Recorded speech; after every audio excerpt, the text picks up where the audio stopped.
Wah, bel pelajaran telah berbunyi. Artinya, kita akan segera memasuki ruang belajar.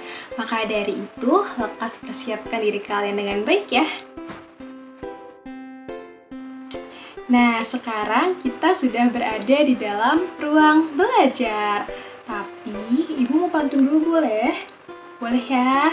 Oke, makan buah manggis dikunyah-kunyah. Assalamualaikum semuanya. Halo, jumpa lagi dengan Ibu. Bagaimana nih kabar kalian hari ini? Semoga kabar kalian hari ini senantiasa dalam keadaan sehat walafiat, hati yang bahagia, hati yang senang, dan juga senantiasa bersyukur. Amin ya robbal alamin. Baik ya, sebelum kita memulai kegiatan pembelajaran pada hari ini, mari kita berdoa kepada Tuhan terlebih dahulu agar dimudahkan dalam menerima pelajarannya, dalam memaknai nilai pelajarannya, dan juga ditingkatkan kecerdasan kita. Baik, berdoa menurut kepercayaan dan agama masing-masing. Berdoa dimulai. Berdoa selesai. Oke, Ibu mau cek semangatnya dulu nih ya. Dengan tepuk semangat, kalian harus ikutin Ibu ya. Ketika Ibu bilang tepuk semangat, kalian ikutin gerakannya. Oke, tepuk semangat, dang darang dang dang dang, ding diring ding ding ding, dung durung dung dung dung, ha, aha aha ha, aha aha. Oke, gimana? Udah semangat belum? Harus dong ya, harus udah jauh lebih semangat lagi nih untuk belajarnya. Apakah ada yang tahu kita mau belajar apa hari ini?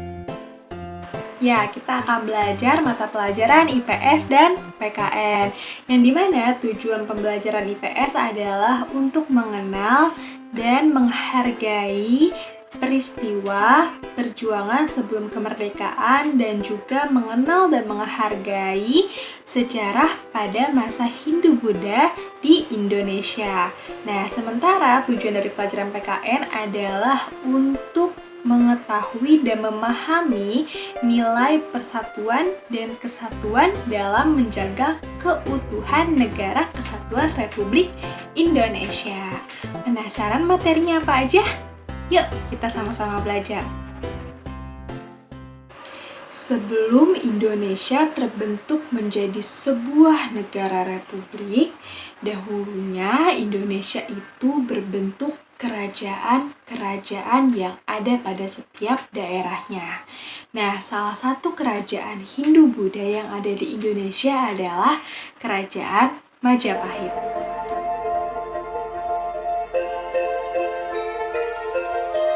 Pada zaman dahulu kala, terdapat sebuah kerajaan besar di tanah Jawa, tepatnya di Desa Tarik, Mojokerto, Jawa Timur, yaitu Kerajaan Majapahit. Yang namanya diambil dari buah maja yang rasanya pahit dan hanya tumbuh di hutan tersebut. Majapahit berdiri pada tahun 1293 Masehi, pertama kali didirikan oleh Raden Wijaya yang bergelar Kartarajasa Jayawardena. Gayatri Rajapati, istri dari Raden Wijaya, menunjuk anak perempuannya yang bernama Tribuana Wijaya Tunggadewi untuk menjadi Ratu Majapahit. Tribuana Wijaya Tunggadewi adalah raja wanita pertama di Majapahit yang memiliki gagasan besar, yaitu menyatukan wilayah-wilayah Nusantara. Kerajaan Majapahit memiliki seorang Mahapati yang bernama Gajah Mada. Ia merupakan sosok yang sangat cerdik serta gagah berani hingga disegani oleh masyarakat. Saat kepemimpinan Tribuana Wijaya Tunggadewi, Kerajaan Majapahit terjadi perang pemberontakan. Gajah Mada diutus melawan pemberontakan. Tribuana Wijaya Tunggadewi mengutus Gajah Mada melawan pemberontakan tersebut. Gajah Mada beserta pasukan Majapahit pergi untuk mengumpas pemberontakan Sabeng dan Ketak.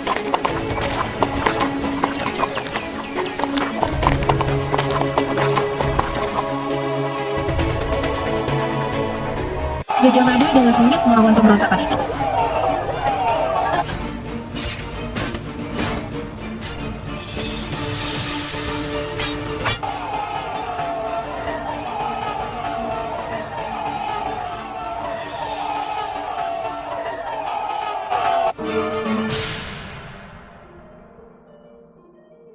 Kemudian Gajah Mada memberitahu sang ratu akan keberhasilannya dan menumpas pemberontakan.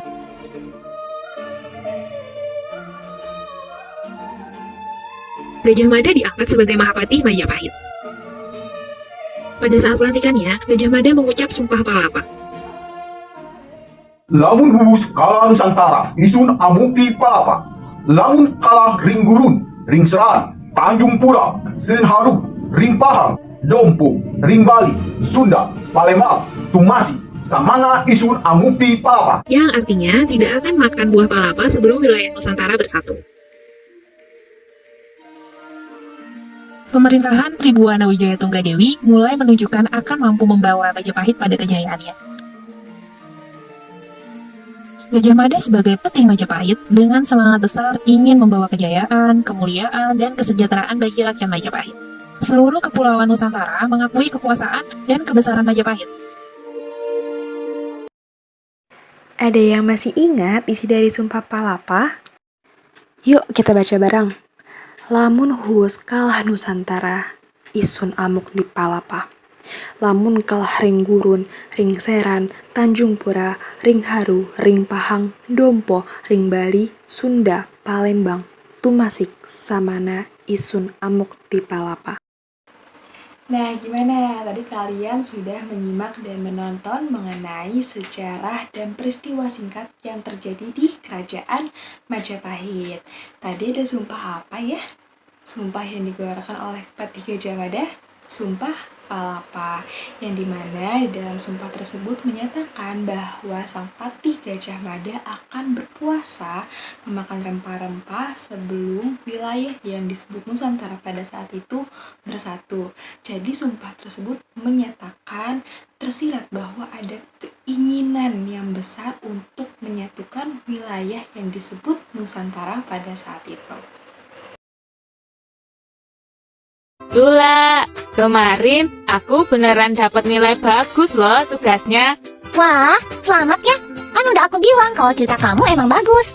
Nah, sekarang sesuai janji kamu, ceritain aku dong soal... apa ya kemarin? Kongres Pemuda ya? Sebenarnya itu adalah bagian dari peristiwa Sumpah Pemuda.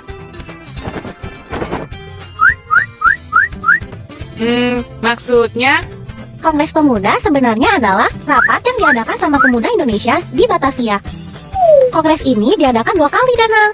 Yang pertama diadakan pada 30 April sampai 2 Mei 1926. Yang datang siapa aja? Yang mimpin rapat ini adalah Muhammad Tabrani. Pesertanya kebanyakan adalah perwakilan dari organisasi-organisasi pemuda seperti Jong Java, Jong Celebes, Jong Ambon, dan lain-lain. Ada juga perwakilan dari Perhimpunan Pelajar-Pelajar Indonesia atau PPPI dan Pemuda Indonesia atau PI. Jadi, kongres ini buat apa sih, Lula? Gini, Danang, saat itu kan banyak banget organisasi pemuda yang bersifat daerah. Nah, lewat kongres ini, semua organisasi itu mau digabungin jadi satu organisasi tunggal yang sifatnya nasional. Terus, berhasil ndak? Di kongres pertama, baru sebagian yang setuju membentuk organisasi tunggal. Sebagian lain lebih setuju membentuk organisasi federasi. Oh, gitu toh. Tapi itu menunjukkan kalau para pemuda punya keinginan buat bersatu. Iya, Danang.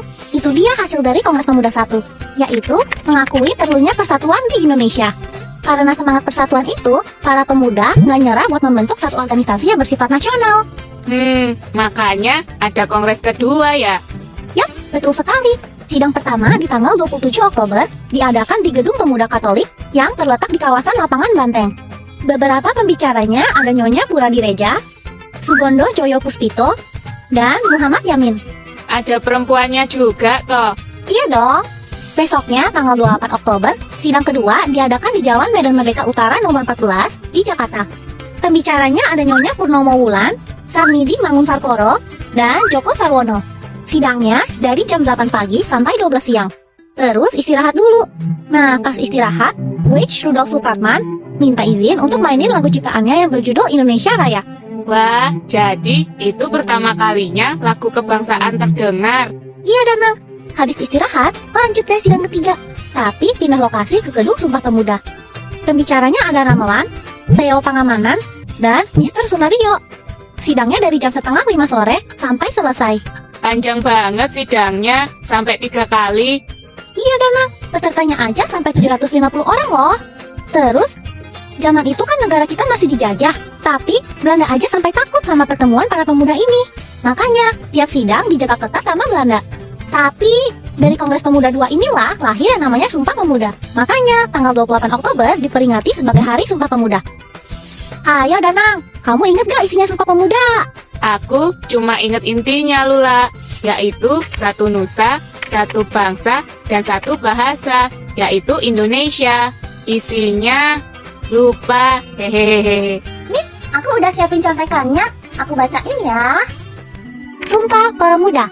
Kami, putra dan putri Indonesia, mengaku bertumpah darah yang satu, tanah air Indonesia. Kami, putra dan putri Indonesia, mengaku berbangsa yang satu, bangsa Indonesia. Kami, putra dan putri Indonesia, menjunjung bahasa persatuan, bahasa Indonesia.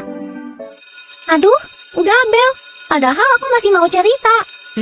Nanti sore kita ke taman aja ya, Lula. Wah, boleh juga. Kalau gitu, kita masuk kelas dulu yuk. Ayo. Oke, gimana nih setelah tadi kita menonton dan menyimak bersama video yang kedua, si Danang dan si Lula. Lucu banget ya mereka sedang menceritakan, mengobrol tentang suatu peristiwa yaitu Sumpah Pemuda, yang dimana pada peristiwa tersebut berkumpullah organisasi-organisasi pemuda dari tadi PPI, PI, lalu organisasi kepemudaan dari Jawa, dari Sumatera, dari Sulawesi, dari Ambon, dan lain sebagainya. Mereka bersatu, mereka berkumpul untuk menjadi sesuatu kekuatan yang besar karena mereka sadar jika mereka bergerak sendiri-sendiri itu akan sulit untuk mewujudkan Indonesia yang merdeka. Indonesia yang bebas dari penjajah itu akan sangat lambat pergerakannya dan kekuatannya kecil, mudah rapuh. Kalian pernah dengar tentunya ya, bersatu kita teguh, bercerai kita runtuh. Nah, tadi dari dua peristiwa yang disajikan, ya, peristiwa sebelum Indonesia menjadi sebuah negara kesatuan republik ya, masih berbentuk kerajaan-kerajaan di setiap daerahnya masih bernamakan Nusantara, yaitu peristiwa Kerajaan Majapahit tadi, dan juga dari peristiwa sebelum kemerdekaan Indonesia, peristiwa Sumpah Pemuda, dapat kita soroti apa sih yang dapat kita ambil nilainya, yaitu nilai persatuan dan kesatuan. Bayangkan jika saat dari peristiwa Majapahit, kalau Pati Gajah Mada tidak memiliki persepsi yang sama, tidak memiliki tujuan yang sama dengan ratunya, apa yang akan terjadi? Dan apa yang akan terjadi jika dalam lain hal ternyata pasukan yang dibawa Pati Gajah Mada itu mengkhianati? Tentu yang terjadi adalah sebuah perpecahan dan kegagalan.